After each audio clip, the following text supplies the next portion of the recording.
Súper bueno. ¿Quién más? Por acá. Hola, buenas. Yo solamente tengo una conclusión y es el tema de que ¿qué significa ser liberal? Liberal, en primer lugar, por lo que yo tengo entendido, es ser un humanista, ¿vale? Es decir, una persona profundamente centrada en lo que es el desarrollo humano, más allá de más bien de las diferencias de credo o diferencias de índole más cerrada. Y en segundo lugar, es un humanista, pero es un humanista con carácter. ¿Por qué? Porque él busca no solamente el desarrollo propio de su propio ser, sino más bien busca el desarrollo de todos los individuos en igualdad de condiciones. Es por eso que el ser liberal muchas veces choca con los partidos de orden o el establishment, porque justamente el establishment lo que busca es mantener las cosas tal como están. ¿Por qué? Porque es bueno. Entonces, muchas veces estas ideas liberales tienden a ser resistidas muy fuertemente. La historia siempre los va a tratar de tapar por el simple hecho de que amenazan contra lo que es el orden establecido. Por tanto, no es sorprendente que la historia chilena, sobre todo, que es una historia bastante conservadora, estos liberales sean apocados. Sobre todo pasó en la concertación. Yo ya ahí soy muy enfático. El Partido Radical, sobre todo, se vio bastante entrampado en esta lógica de los acuerdos que impidieron un desarrollo humanista, laico y de centro, que ahora los ha dejado en un partido básicamente bisagra. Yo lo digo con responsabilidad porque yo fui parte del Partido Radical y me salí profundamente por eso mismo. Eso es todo. Súper bien. Voy a ir anotando algunas conclusiones en la pizarra, ¿no? ¿Quién más? ¿Quién más quiere concluir? Por acá.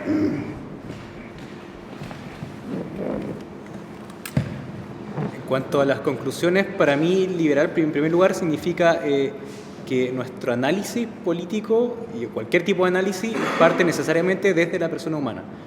Lo que nos interesa antes que nada es hacer primar al ser humano, a la persona sobre cualquier otro tipo de ente, por ejemplo, llámese el Estado o otro tipo de organización humana. Eso es lo primero. Lo segundo es que también los liberales defendemos un espacio que está libre de ser intervenido por cualquier otro tipo de personas o incluso por la sociedad. Y se refiere a esos aspectos que son tan íntimos y tan determinantes para el proyecto de vida que no admite que sea intervenido ni siquiera por la sociedad. Estoy hablando, por ejemplo, el derecho con quién casarse o no, o hasta cuándo uno debe vivir la vida. En ese caso, me parece que ni siquiera por decisiones mayoritarias se puede tolerar una intervención sobre eso. Y después, y conectándolo, por ejemplo, con todo lo que hemos visto respecto del siglo XIX, es que los liberales son contrarios a la autoridad, pero especialmente a la autoridad ilegítima. Ellos establecen un conjunto de reglas que son destinadas a crear un autogobierno legítimo, y cuando eso falla es cuando los liberales alzan la voz para oponerse a un poder que sea excesivo en ese sentido. Me parece que esas son las tres líneas. Primero, que es el liberalismo establece a la persona humana como el centro del análisis. El segundo, que establece un espacio libre de intervención incluso de la sociedad. Y el tercero es que los liberales propenden a establecer autoridades que sean legítimas. Y ahí se legitima una intervención de la sociedad mayoritaria, decisiones democráticas. Sí, eso es súper potente lo que dice Luis Felipe sobre la rebeldía hacia la tiranía, ¿no es cierto? Hacia esas autoridades no legítimas, es constante durante todo el siglo XIX. Y esa es la razón principal por la cual se oponen con fuerza, y hacen himnos, canciones, libros. Lean ahí a Benjamín Vicuña Maquena. Se oponen porque en el fondo estaba en las ideas también de la Revolución Francesa y también del liberalismo inglés de John Locke la idea del autogobierno. Y eso requería de legitimidad. No era posible que se instalara o que se impusiera como se impuso la República Conservadora después de la batalla de Ircay y la Constitución del 33. ¿Quién más? ¿Quién más quiere comentar? De regiones, Felipe, ¿tenemos algo, no?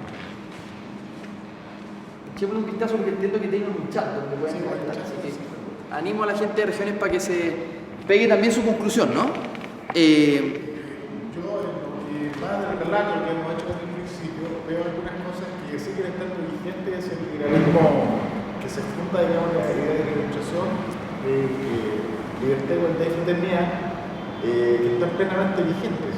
Y hoy día, en el mundo de hoy, las encuestas claramente reflejan que la sociedad chilena ha evolucionado de manera importante y esas ideas están muy vigentes hoy. Y por otro lado, en lo que tú decías respecto del Estado laico, es una bandera que el liberalismo levanta con mucha fuerza y que hoy día, a pesar de, si calculamos, son más o menos de 1880 al 2015, hay 135 años, y todavía seguimos con el problema de aquel día.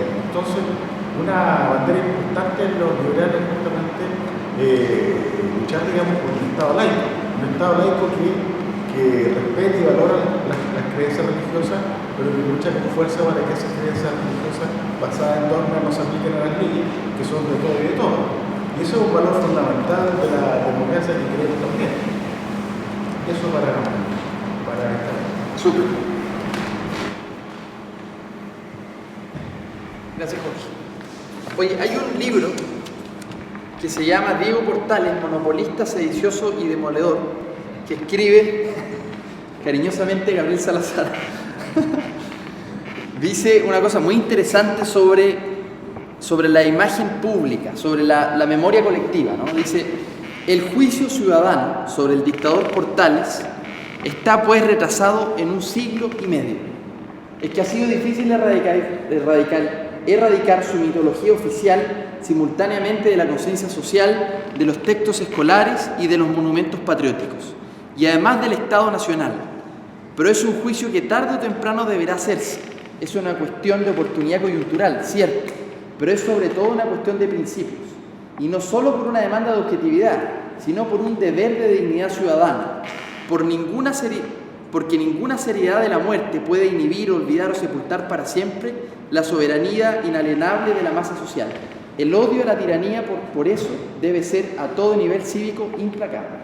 Es decir, hoy día nosotros tenemos una responsabilidad de hacer justicia en la memoria pública para que estos personajes sean reconocidos en su calidad y en su mérito, y otros personajes como Diego Portales, que ya la clase pasada lo vimos, que está completamente, como decía Villalobos, una falsificación histórica, está construido justamente, y lo decía Esteban Valenzuela la semana pasada, no sé si lo vieron en Mentiras Verdaderas, dijo, Diego Portales es una falsificación de Pinochet, y en parte es una falsificación de Pinochet, también de antes, pero sobre todo una falsificación de Pinochet, que tenemos que controvertir.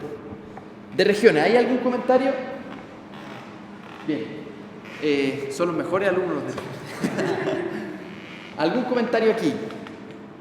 Para terminar, ¿qué hora es? No tengo un reloj aquí. Sí.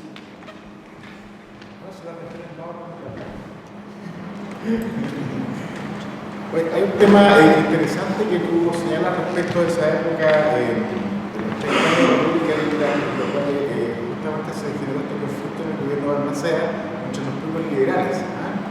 Entonces, y tú señalas muy bien que al parecer los liberales no pueden convivir en un solo partido, en una sola agrupación. Al parecer hay liberales distintos, de distintas doctrinas en algunos aspectos. Entonces, eso trasladado al mundo de hoy, digamos, por ejemplo, que hay una aspiración, digamos, de reunir a todos los liberales para una misma bandera.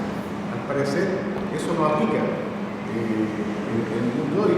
Si nosotros nos declaramos como liberales monetarios, hay unos liberales que no se declaran como tales. En consecuencia, genera diferencias en el liberalismo en Chile, para efectos prácticos. O sea, eso como aporta a la conversación. Súper. Gracias. Eso es una conclusión para la actualidad. Bueno, yo para terminar, solo recomendar dos libros más, adicionales a lo que ya había recomendado. Este se llama Yo Montt, del historiador Cristóbal García Huidobro, que claro, es un historiador conservador, pero que en el fondo relata bien una parte, mirado obviamente desde el bando conservador, cómo fue la primera guerra civil del 51. 1851, Sociedad de la Igualdad, Francisco Bilbao, Santiago de Arco, José Sapiola en la calle con los artesanos, y por otro lado un bando del ejército a cargo de un coronel también que se oponían al gobierno. ¿Cómo lo vivió el gobierno de Bulnes y Montt, que en ese momento estaba pronto a ser candidato presidencial? Entonces échenle un vistazo a este libro, porque lo pueden ver el relato desde el punto de vista conservador. Cómo sucedió esa batalla, esa revuelta de los liberales y cómo el gobierno tenía una obsesión por el orden y por reprimir a estos sectores que estaban en el fondo en contra de la tiranía. Y échenle un vistazo a la vez, como un libro alternativo a este, el que ya les recomendé, que es cortito, de José Sapiola, que se llama La Sociedad de la Igualdad y sus enemigos, que está en memoriachilena.cl. Y después, para recomendar, un segundo libro se llama Revolución Constituyente, 1859 hasta el 2009, este en el aniversario de la Revolución Constituyente. Échenle un vistazo porque aquí cuenta la Guerra Civil del 59 de Pedro León Gallo y de Pedro Pablo Muñoz, cuenta la historia desde dentro, ¿no? Yo diría que aquí hay dos libros interesantes para leer. Y el último es este libro que se llama Lejos del ruido de las balas, Guerra Civil del 91, donde varios historiadores hablan sobre la Guerra Civil de Balmaceda. O sea, ahí yo diría que esas tres guerras civiles son importantes entenderlas porque hablan de un proceso histórico, no es que simplemente haya sido la Guerra Civil, venía, y esos dos bandos que se generan, en el fondo, siguen presentes hoy día. Eso. Muchas gracias y por mi parte... Sí.